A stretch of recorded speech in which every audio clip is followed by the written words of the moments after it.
Breaking the News with Des Clark. I am Des Clark and this is Breaking the News, the show that breaks the week's news and asks four opinionated panellists to put it back together again. And joining me this week is stand-up Ray Bradshaw, and with him is comedian Sophie Duker. And facing off against them is writer and stand-up Josie Long, and joining her is comedian and impressionist Rory Bremner.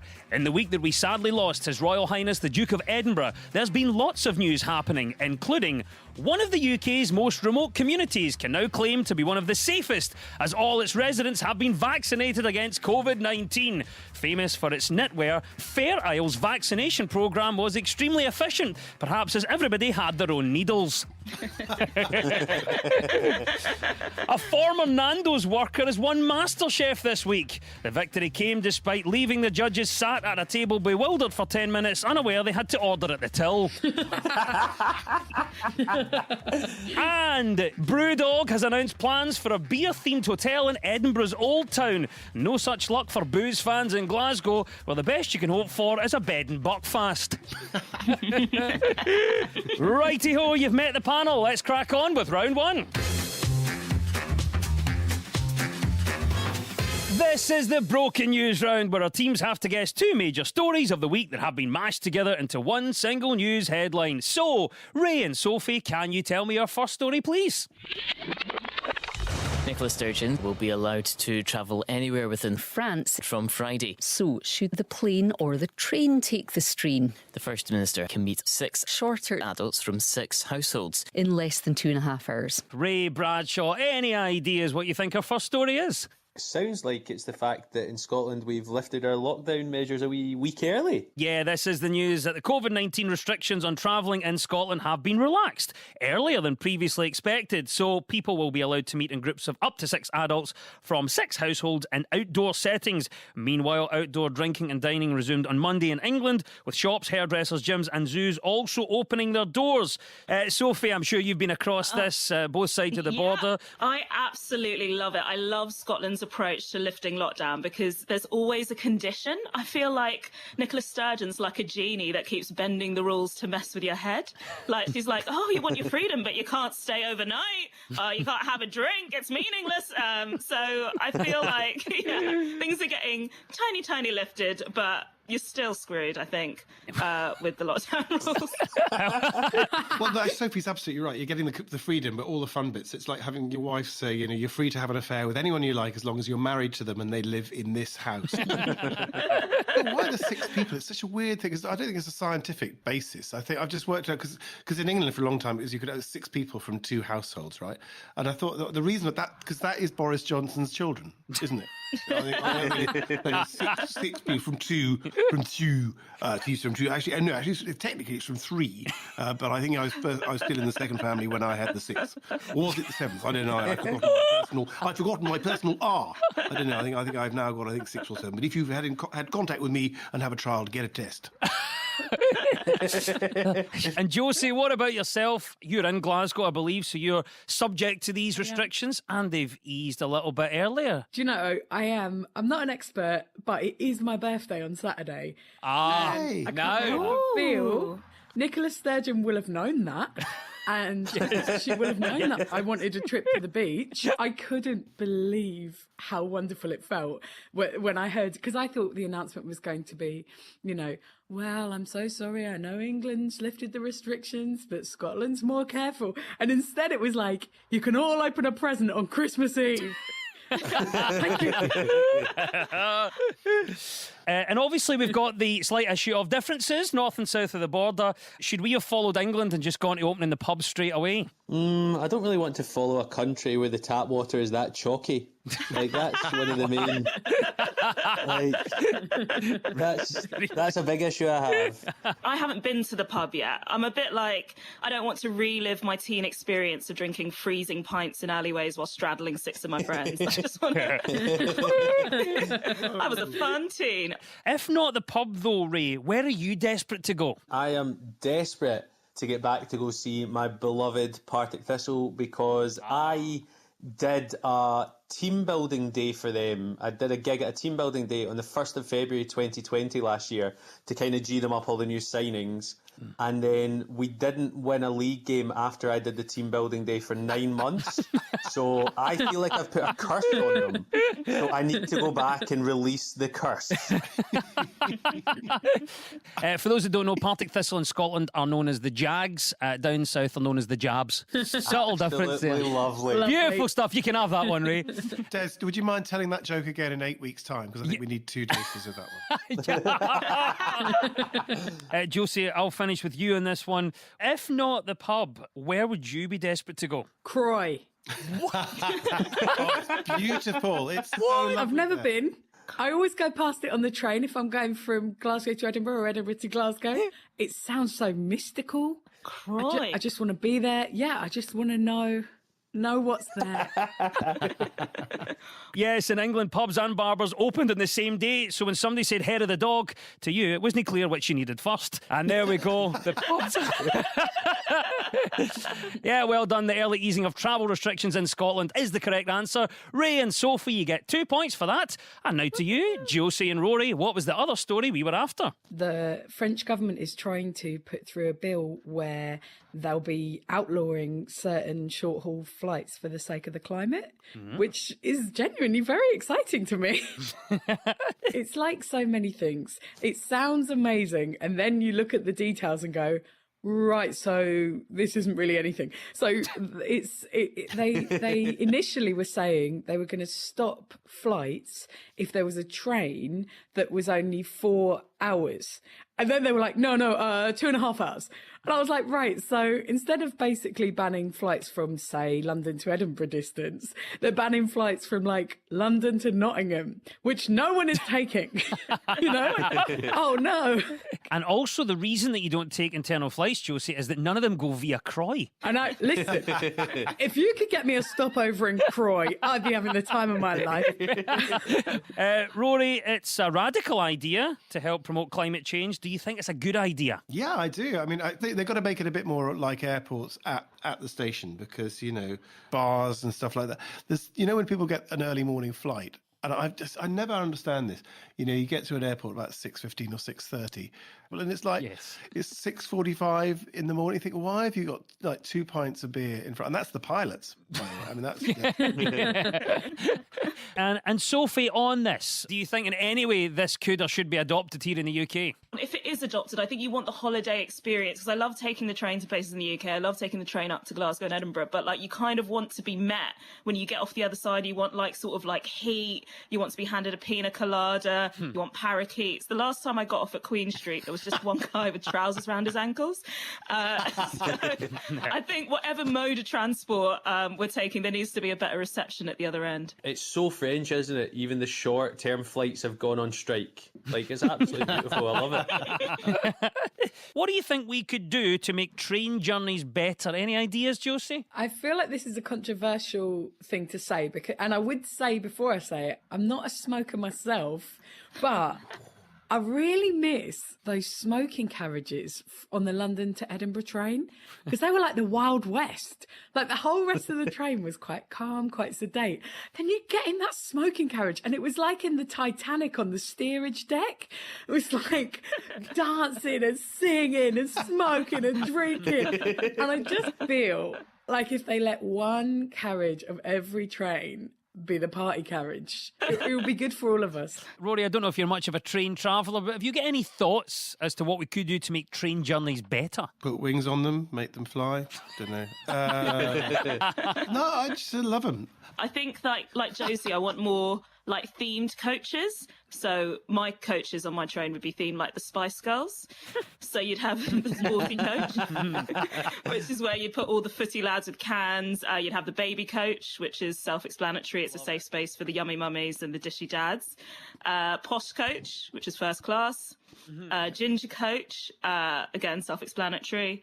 And scary coach would be just those toilets that you have to press a button to open and you're never really sure that you've locked. Scotland has the shortest scheduled passenger flight in the world in the Westray to Papa Westray flight. The Orkney Islands Council have considered replacing the flight and building a bridge, or if that proves too costly, a pole vault. Yeah, there we go. Well done, Rory and Josie. You get 2 points for that. It was the mashup of changes to travel restrictions in Scotland and the French ban on short-haul flights. And at the end of that round, the teams are on 2 points apiece. Now, so much of our news is about public opinion, and this week we spoke to Outlander actor Grant O'Rourke and crime writer Val McDermid. So, Josie and Rory, what story do you think Grant is on about here? They're going to want to monitor every single aspect of your life if it'll save them money. Whether that means it should be mandatory, I don't think so. I don't feel like anybody should have a mandatory right to peep into my house. I think it would be an incredibly boring job for the person watching you. I don't know, maybe once in a while they might pick their nose, but mostly you're just going to be watching people slowly dying inside. I think Grant is describing the last year of life. Rory, any clues in there that might guide you towards the answer that Grant was talking about? I mean, something like monitoring people working from home or something like that. Companies are going to decide, well, listen, if we stick cameras on you at work, we're going to stick cameras on you at home. It's a bit creepy though, isn't it? It is the news that a call centre company has proposed sending webcams to all staff working from home. The Communication Workers Union has called that a step too far and has raised concerns about their workers' privacy at home. I mean, how is it different from a company paying a guy to just stand in your garden and stare through your window? It's kind of just... What do you think about this then, Josie? Is it inevitable that this happens as we get more used to working from home, or is it an invasion of people's privacy? It's not what I would have thought, because I think a lot of what is good about giving people more flexibility to work at home is like they're more productive and they can do other things and they can balance it out. And so you'd sort of hope that it would mean that employers trusted people more. And instead it's like, I bet sometimes they're going to the loo on my money. I think it's inevitable because at the start of the pando, when no one knew what was happening, bosses tried to be really cool, like, oh, let's do an escape room or a Zoom drinks, or like, relax, work from home. But bosses are cops. Like, they read your emails, they restrict your movement, they love donuts. I hate all bosses. And every time that I have to be a boss or be in some sort of like leadership role, I do feel like I'm the French monarchy in 1789. I'm like, I'm not safe, because if they had any sense, they'd overthrow me. Ray, what do you think about this? How do you think the workplace will change in the future? I think there'll be more divorces because I genuinely think this, because because see, for the last 14 months or whatever it is, people have been working from home and they've seen what their other half looks like in work mode. So do you really want to be married next to the guy who says, oh, let's have a thought shower? Like, I think people will divorce because they've seen people in their real business mode. What is the one thing from a workplace that you'd happily have at home? Listen, I've already got them. Any office, I've already taken what I want. I'm in the green room, I'm taking the water, I'm taking the fruit. You have no idea how many kettles I have. I've got a surfeit of kettles.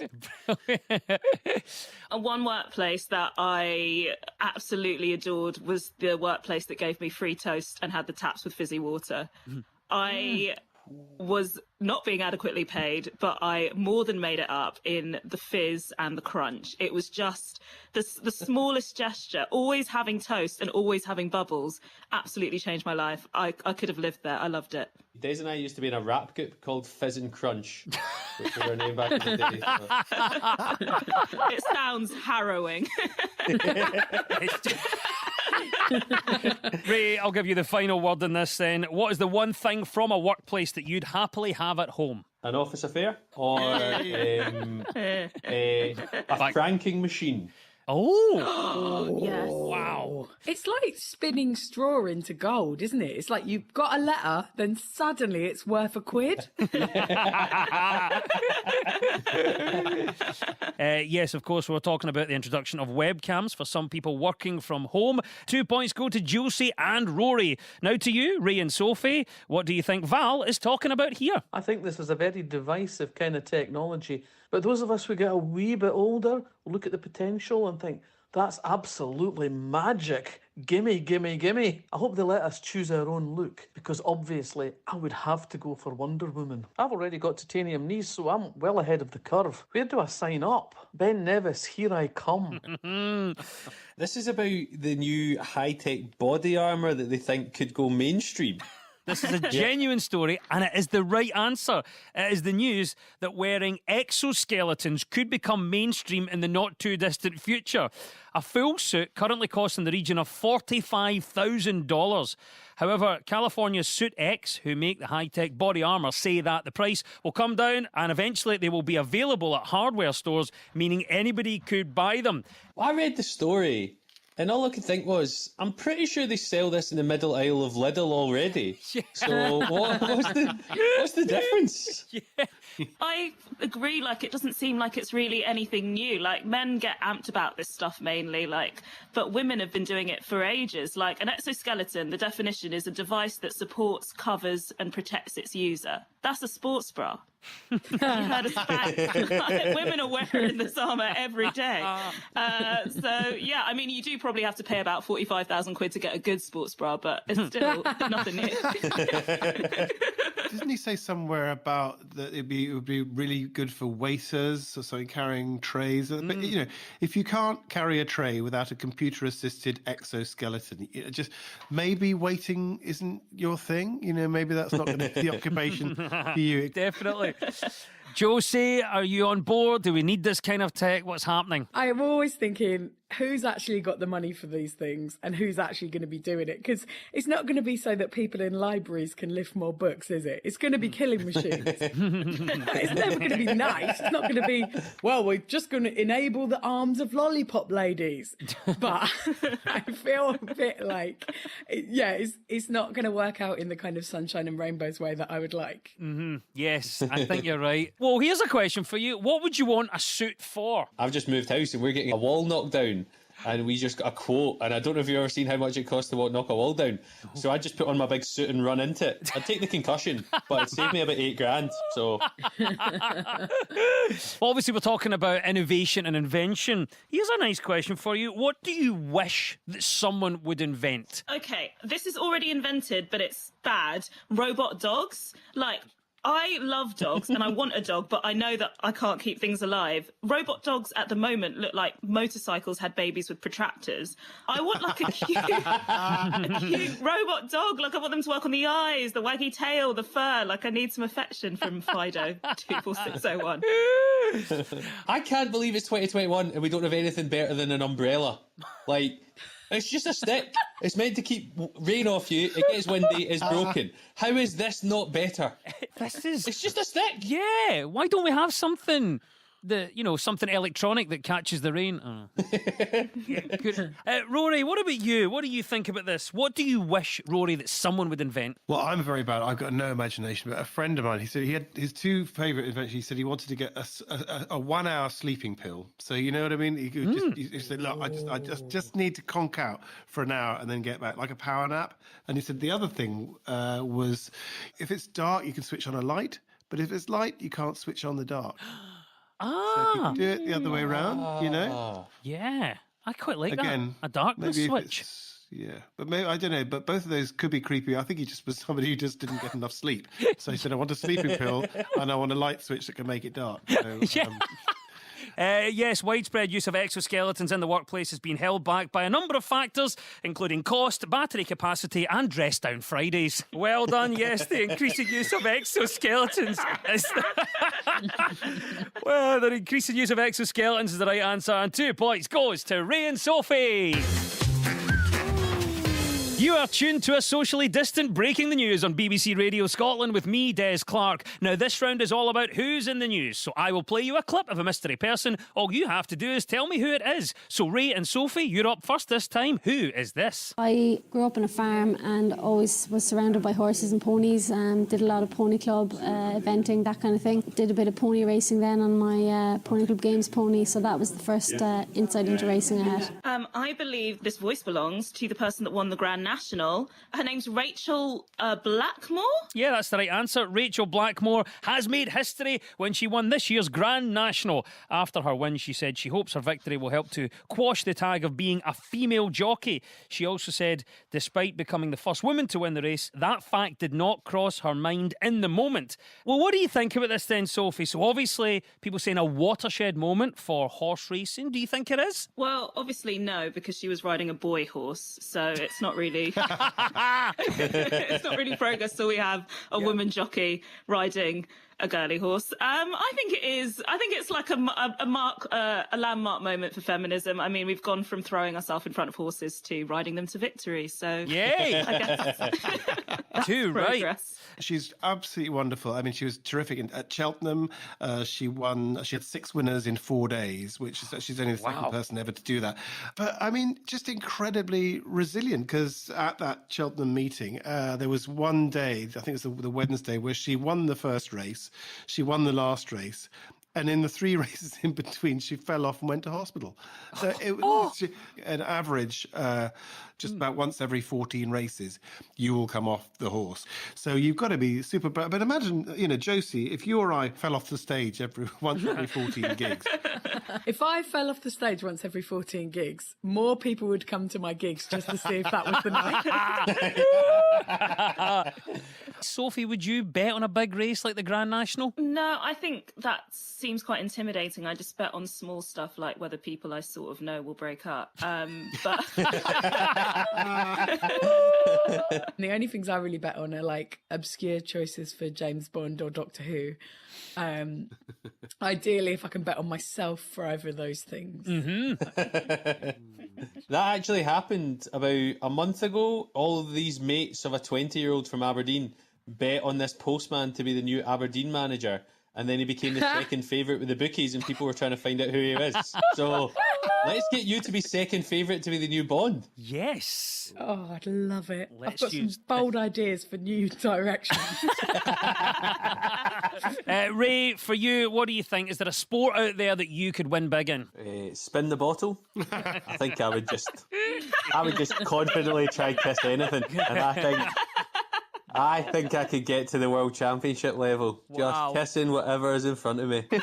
Right answer, though. And amongst all of that, Ray and Sophie, congratulations. Well done for identifying Rachel Blackmore. Blackmore won the Grand National riding on Minella Times, named after the owner's hotel in Clonmel. Probably best not to ask what happened to his other horse, Travelodge Dundee. Josie and Rory, it's your turn now. Who is this and why are they in the news? We wanted to have an early morning wedding. That way we said the vows, get it over with. And then by 10, 11 o'clock, we're having brunch with the family, and we had it done. And plus in Hawaii at that time, it's a beautiful time with us and my ancestors watching over us. I mean, it was truly the best. Sounds like an idyllic setup. There we go. It's someone's account of their first trip to Croy. But who is it? Who could that be? It's Dwayne "The Rock" Johnson. It is Dwayne "The Rock" Johnson. Ooh. And Josie, do you know why he's in the news this week? There was a poll in America and 46% of people were like, I'd vote for Dwayne "The Rock" Johnson as president. Like, what? I mean, he doesn't even specify a party. They're just like, doesn't matter about his policies, look at his biceps.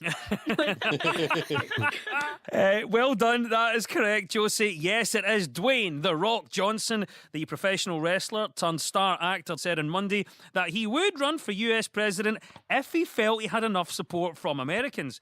Rory, do you think Dwayne "The Rock" Johnson would be a good president? The question is, would he make a worse one than the last one? Should we answer no? I mean, I think an actual rock would be better than the last president. But yeah, and wouldn't that be great? I mean, if Dwayne Johnson, I mean, those formal photographs as the G7, they look much more fun with the Rock centre stage holding Angela Merkel over his head.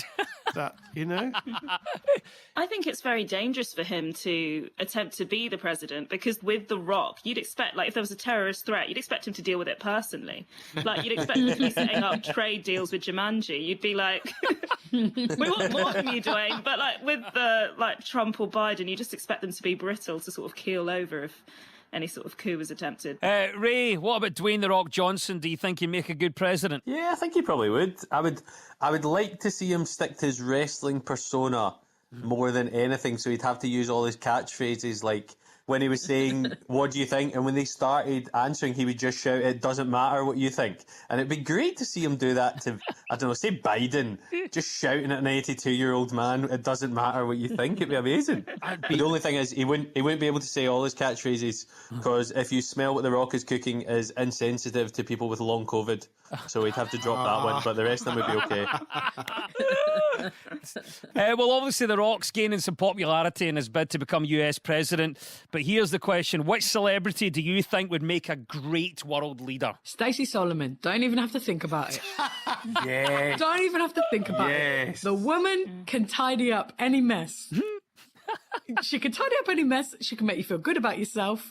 I do feel slightly less comfortable following her Instagram since she moved into a mansion with a swimming pool. But apart from that, I want her to succeed in whatever she does. Rory Bremner, which celeb do you think would make a great world leader? Anyone whose voice I could do.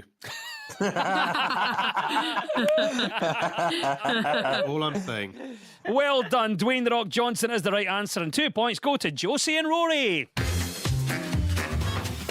And it's time now for our final quickfire round, which is all about deciphering the numbers in the news. So I will read out a headline. All the teams have to do is fill in the blanks. So get ready, teams. When we run out of time, you'll hear this. You need to calm down. That's Taylor Swift there with some advice for Willie Rennie on the number of times he said Nicola during this week's TV debate. Right, teams, let's go. Only 7% of what found to be in good condition? Scottish livers. Only 7% of what found to be in good condition? Eligible bachelors between the ages of 18 and 35. Only 7% of what found to be in good condition? Is it the toddler clothes that I list on eBay? Only 7% of what found to be in good condition? Ozzy Osbourne. I can give you the answer, and it is that only 7% of Britain's native woods and trees are found to be in a good condition. You need to calm down. Oh, there we go. That is our klaxon. Taylor has swifted. It means it's all over. And at the end of the quiz, our winners this week are Josie Long and Rory Bremner. Yay! Woo, woo. And commiserations to Ray Bradshaw and Sophie Duker. Yay! Woo. And we'll leave you with the breaking news. Breaking news. Just in, Dame Maggie Smith said she's enjoyed wearing a mask over lockdown because it means people don't stop her in the street to quiz her about Harry Potter. It's not been so much fun for Daniel Radcliffe, though, who's yet to be noticed once, despite standing at the corner wearing no mask, school uniform and a broomstick. More than 100 diners at a restaurant in Paris have been fined and the manager arrested for violating COVID restrictions. French police say the diners agreed to pay their fines together, annoying one who said he'd only had a starter. And actress Billie Piper has ruled out a return to Doctor Who and adventures in the TARDIS. She said if she wanted to hang around with an eccentrically dressed know-it-all who constantly got them into misadventures, she'd remarry Lawrence Fox. The news is broken. I've been Des Clark. Goodbye.